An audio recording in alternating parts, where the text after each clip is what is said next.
Welcome, curious minds, to a deep dive into a football event that's, well, it's far more than just another fixture on the calendar. It's really a critical proving ground, isn't it? A high-stakes dress rehearsal for the biggest tournament on the African continent this summer. Precisely. Yeah, we're dissecting the CECAFA pre-Chan tournament, and you should think of it as the ultimate shakedown for the much larger Chan 2024 tournament coming up in August. It's really where coaches get their final, unfiltered look at what's truly ready for prime time. Right. And our goal for you, our listener, is to cut through the noise here. We want to unearth the most important insights, the key players, the tactical battles, using the sources we've pulled together. This is your shortcut to understanding not just what's happening, but why it truly matters. We're emphasizing that blend of rising talent, seasoned experience, and that intense quest for tactical sharpness. Okay, so with that big picture in mind, let's maybe dive into the nuts and bolts. How does this tournament actually work? It's set to run from July 21st to the 27th, 2025. And it's all taking place at Karatu Stadium in Arusha, Tanzania. The format is a classic round robin. So each of the four teams plays 3 matches. Team with the most points at the end gets the trophy. Simple enough. Yeah, straightforward. The lineup features the 3 co-hosts, Kenya, Uganda, and Tanzania, and, this is interesting, a crucial guest team, Senegal, who stepped in. Yeah. Replacing Congo-Brazzaville, that's a significant change, bringing in the champs. Absolutely. And if you're planning your viewing, here's the rundown. All times East African time, July 21st, it's Kenya versus Uganda, then Tanzania against Senegal. Then July 24th, Senegal takes on Uganda, and Tanzania faces Kenya. And it wraps up July 27th, Kenya battling Senegal and Uganda clashing with Tanzania. Quite a final day lineup there. It is, but what's really significant here, beyond the schedule, is the underlying purpose. This isn't just about winning this CECAFA title, is it? No, not at all. It's the final, absolutely crucial dress rehearsal for the co-hosts before the main Chan 2024 event, which kicks off August 2nd.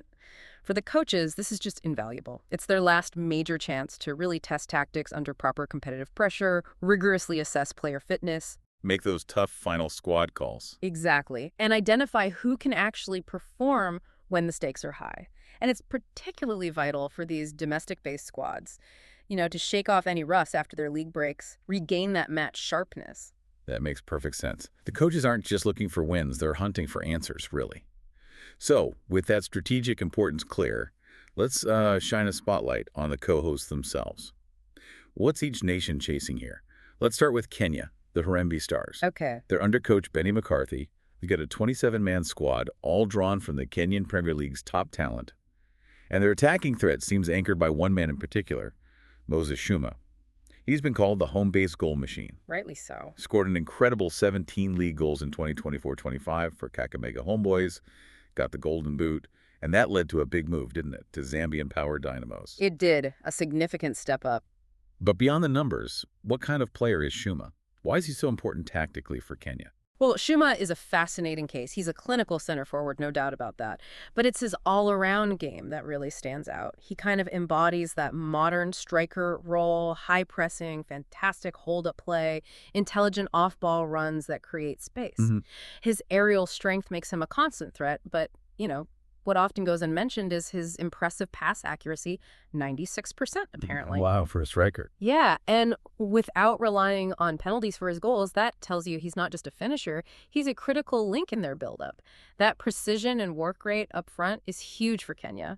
We also need to keep an eye on Ryan Ogum, rapid forward, Emmanuel Osoro, more of a poacher, and Austin Odiombo, the midfield anchor who pulls the strings. So a multifaceted threat in Shumah.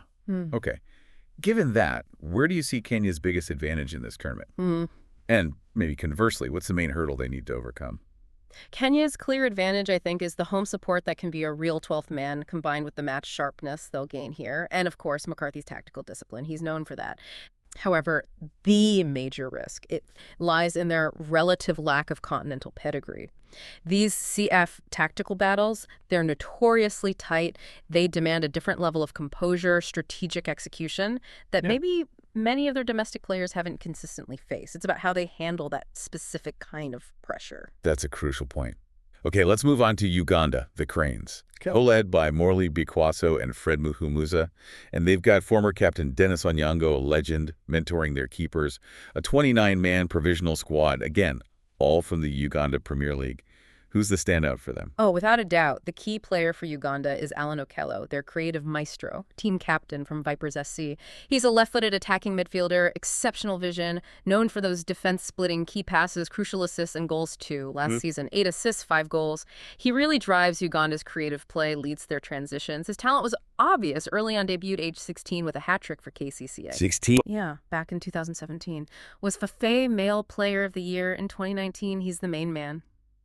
Beyond Okello, maybe keep an eye on Travis Mutiaba, a teenage prodigy playing in France, though his final Chan spot is maybe uncertain.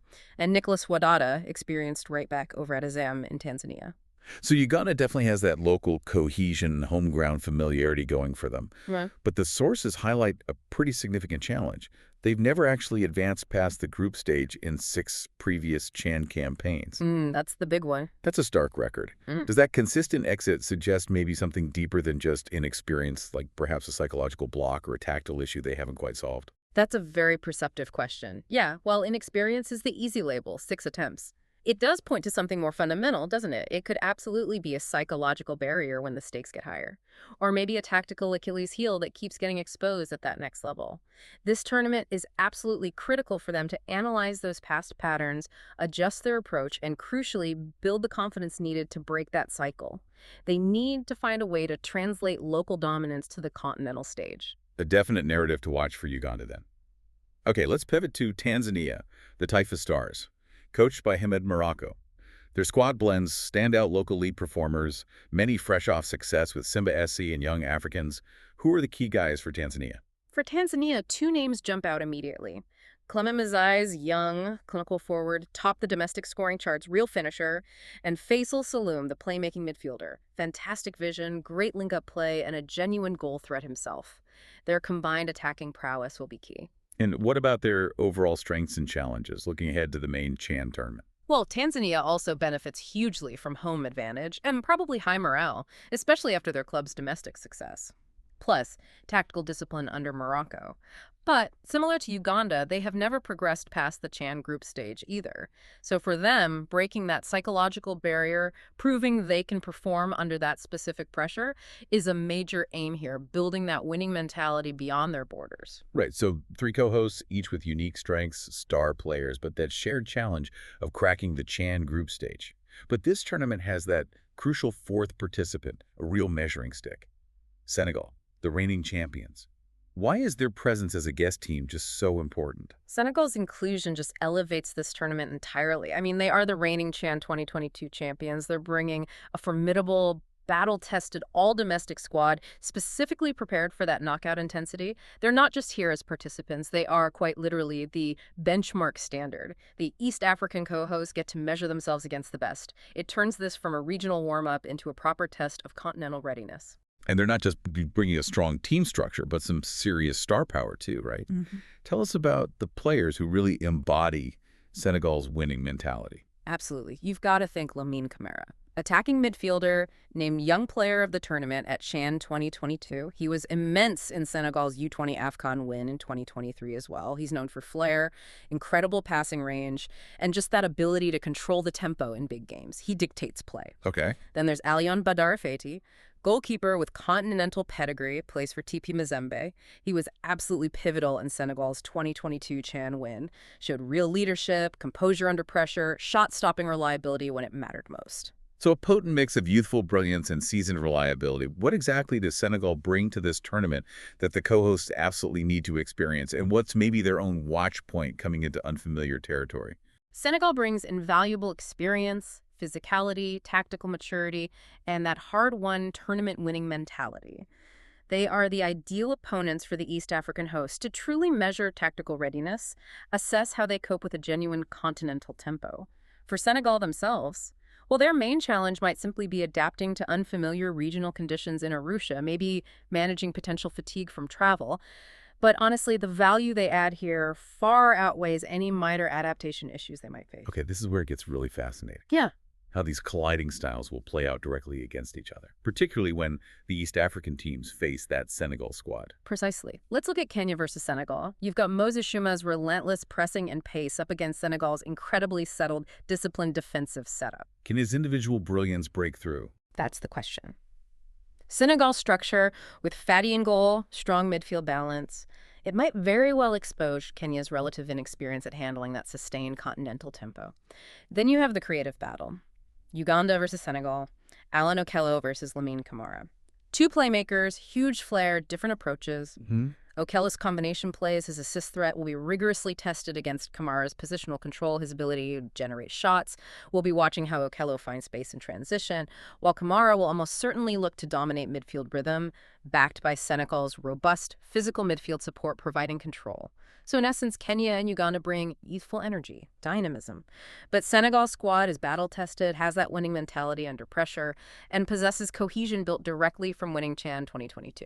The East African teams are getting a masterclass here. That paints a vivid picture of the tactical chess match ahead. Yeah. So if we pull back and look at the overall expectations for this tournament, beyond just who wins what should we, and you, the listener, be watching for, what are the coaches really trying to achieve? For the coaches, this is all about definitive tactical testing. They'll be trialing specific starting XI combinations, maybe experimenting with pressing triggers, fine-tuning defensive shapes, perfecting transition patterns under real fire. Okay.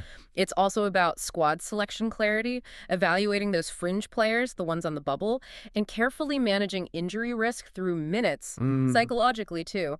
Competitive wins, especially against Senegal, provide a massive morale boost, validate their methods. Losses offer a vital, if painful, reality check. And, of course, fitness and cohesion are paramount for handling C8's compact schedule across 3 host nations later on. That's a lot to unpack. What are maybe some of the most specific must-watch scenarios for our listeners? Definitely keep a close eye on whether Senegal's all-domestic strength truly exposes weaknesses in the East African defenses. How do they handle consistent pressure, quick transitions? Also, that intense Kenya-Uganda regional derby, that will set a fiery tone early on, reveal a lot about their immediate readiness. Right, that first game. Yeah. And finally, Tanzania's first 2 matches against Senegal and Kenya, those are absolutely crucial for them. They need to validate their tactical approach, build confidence early. Those tests will likely define their tournament. So, okay, to bring it all together then, this CECAFA pre-CHAN tournament, it's a critical proving ground. It's where the co-hosts will either solidify squad coherence, fine-tune systems under real pressure, evaluate individuals against a top team like Senegal, or maybe realize they have significant work left before August. Exactly. And regardless of who lifts this particular trophy, the coaches will emerge with fine-tuned squads, clearer systems, better match sharpness heading into the main event. We can expect Uganda's midfield flair, Kenya's attacking pace, Tanzania's rising league stars, and Senegal's seasoned structure to really define the competitive narrative, not just here, but looking ahead to CHAN itself. Okay, so here's a final thought for you to ponder. What specific tactical lesson, or maybe even just one standout individual performance from this dress rehearsal, do you think will prove to be the single most crucial factor for one of these teams when the much bigger CECAFA 2024 kicks off in August? Something to think about.